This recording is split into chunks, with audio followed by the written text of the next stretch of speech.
Queridos irmãos, irmãs e amigos e amigas, todos vocês que têm nos acompanhado nas nossas devocionais, um tema tão importante e nós vamos continuar. Já está quase no finzinho, mas uma coisa é certa, daqui até lá o medo vai ser retirado do seu coração e a confiança e a fé vai ser estabelecido. Você é o nosso convidado, sempre, e a nossa convidada, para estar sempre conosco, considerando esse tema.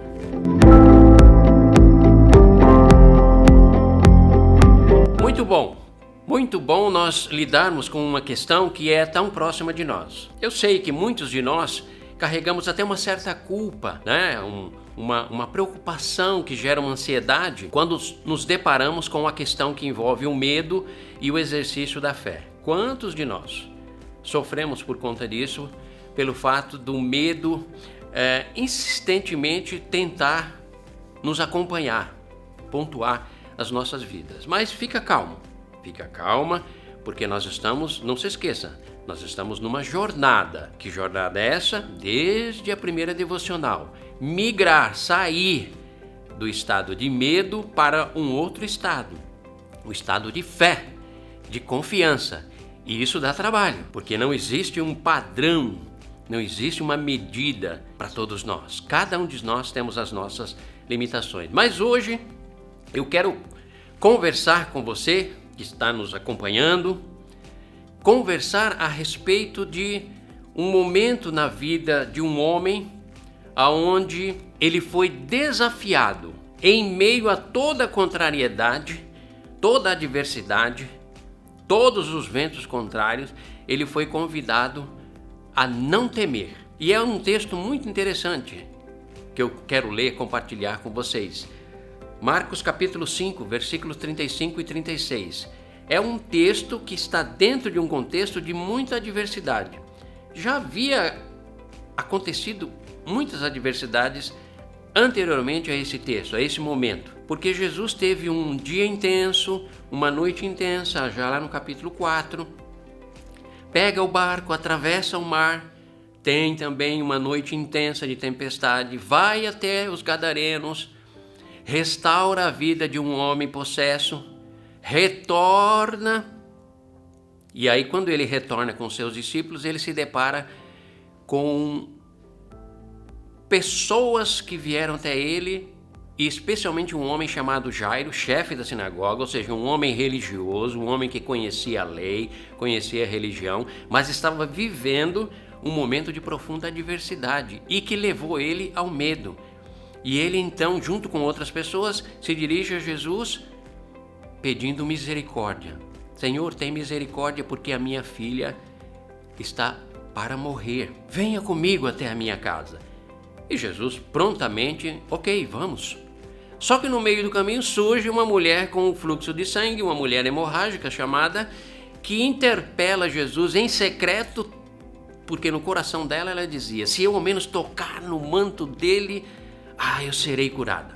E sendo uma mulher impura, considerada impura, ela não poderia tocá-lo publicamente, porque ele era um rabino, mas na surdina ela toca e aí Jesus percebe que algo extraordinário, o poder, conforme diz a Escritura, sai dele e aquela mulher fora curada. Mas ele não sabia quem era. Sabia, mas queria ver a manifestação daquela mulher, porque aí ele faria uma obra completa, a obra da cura e a obra da salvação. E aí quando ele indaga, alguém me tocou? Tudo isso com Jairo aguardando, cheio de temor no seu coração e angustiado. Você pode imaginar Jairo pensando, peraí Jesus, eu cheguei primeiro, eu falei com o Senhor primeiro, e o Senhor está procurando aqui resolver uma situação difícil, porque todo mundo te comprime, todo mundo te toca, como é que nós vamos saber quem te tocou? Mas Jesus fez questão de conhecer quem o tocou de maneira extraordinária. Um outro dia nós falaremos sobre isso. Mas fato é que houve uma demanda de tempo ali, porque a mulher se manifestou, Jesus falou com ela e ele então estava ainda falando com ela e Jairo aguardando, cheio de temor, cheio de medo, mas aguardando. E após Jesus então falar com aquela mulher, ou ainda conversando com aquela mulher, aí nós vamos no versículo 35 e 36 que eu leio para vocês, Marcos 5. enquanto Jesus ainda estava falando com quem? Com aquela mulher, resolvendo aquela questão da mulher que tocou nele, mas tocou de uma maneira diferenciada e ministrando ao coração dela e de todos. Enquanto Jesus ainda estava falando, chegaram algumas pessoas da parte de Jairo, da casa de Jairo, o dirigente da sinagoga. Aí vem um ponto que eu quero chamar a sua atenção. Como que nós vamos rotular, caracterizar essas pessoas? As pessoas chegaram trazendo notícias da casa de Jairo e as notícias não eram boas. E as pessoas disseram: sua filha morreu. Não precisa mais incomodar o mestre.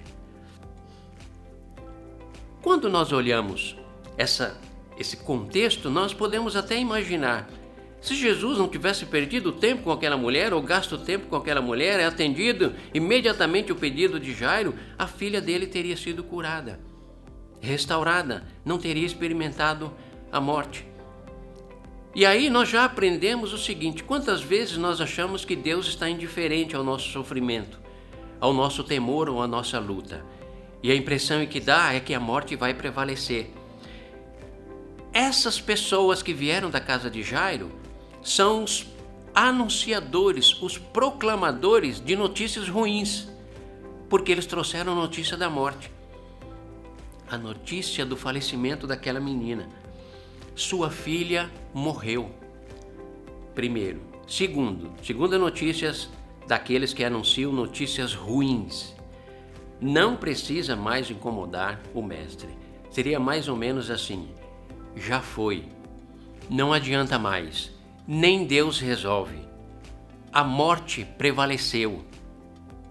Olha como é interessante. Quantos de vocês e nós somos mais ouvintes das notícias ruins e das notícias de morte e de tragédia? Quantos de nós fazemos parte daqueles que dão mais atenção aos contaminados, aos mortos, do que aos saudáveis e à vida que está diante de nós? Não se trata de insensibilidade, se trata da atenção que eu e você precisamos dar, tá? Sua filha morreu, os anunciadores da morte, e eles são pessimistas. Não precisa mais incomodar o mestre, ou seja, o mestre não pode fazer mais nada. Agora, olha o texto no versículo seguinte que nos diz. Olha o que nos diz o texto, a atitude de Jesus. Não fazendo caso do que eles disseram, Jesus disse ao dirigente da sinagoga: não tenha medo, tão somente creia. Olha que lição extraordinária. Você é daquele que dá mais ouvido aos proclamadores da morte, da tragédia, da destruição, da desesperança, do desgosto, do fracasso? Você é daqueles que dá mais atenção àqueles que dizem: nem Deus resolve, por que Deus permitiu isso?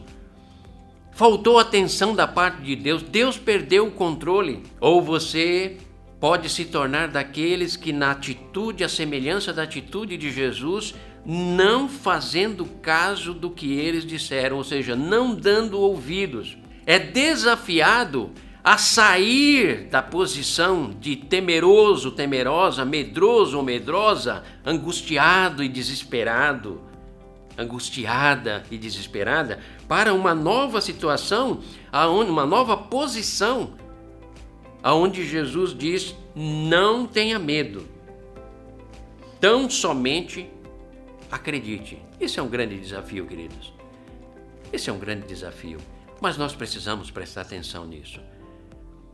Num outro momento nós falaremos a respeito da sequência, mas eu diria para você, leia todo o capítulo 5 e você vai perceber que após esse desafio, essas pessoas foram levadas, o pai, a mãe, os discípulos, Pedro, Tiago e João, a experimentarem da fala de Jesus, quando ele declara: Talita cumi, levanta-se, menina, e trouxe vida novamente àquela menina. Vai experimentar do toque de Jesus, quando segurou aquela menina pela mão. Vai experimentar da voz de Jesus, vai experimentar da presença, porque ele entrou no ambiente onde aquela menina estava morta, estendida. Então, tudo tem início no não tenha medos. Tão somente creia, acredite, amados, queridos, amigos e amigas. A fé em Cristo Jesus é essencial, principalmente neste momento que estamos vivendo, de tantas notícias de morte e desesperança e sensações de que Deus está distante. É neste momento que eu e você somos convidados a não temas, tão somente creia, porque se assim o for, eu entrarei aonde há morte e extrarei vida. Eu tocarei em você com o toque divino. Eu falarei com você. Talita cumi. Menina, te digo, eu falarei com você. Homem, mulher, acredite, eu estou no controle de todas as coisas, porque eu sou Deus. O que eu desafio o teu coração e a tua mente é: não temas, tão somente creia, porque eu sou Deus do impossível. Deixa-me, sendo Deus, surpreender a você. Esse é o nosso desejo durante todo esse tempo de devocionais. Tirá-lo do medo e colocá-lo diante da confiança plena e total no Senhor. Que Deus os abençoe.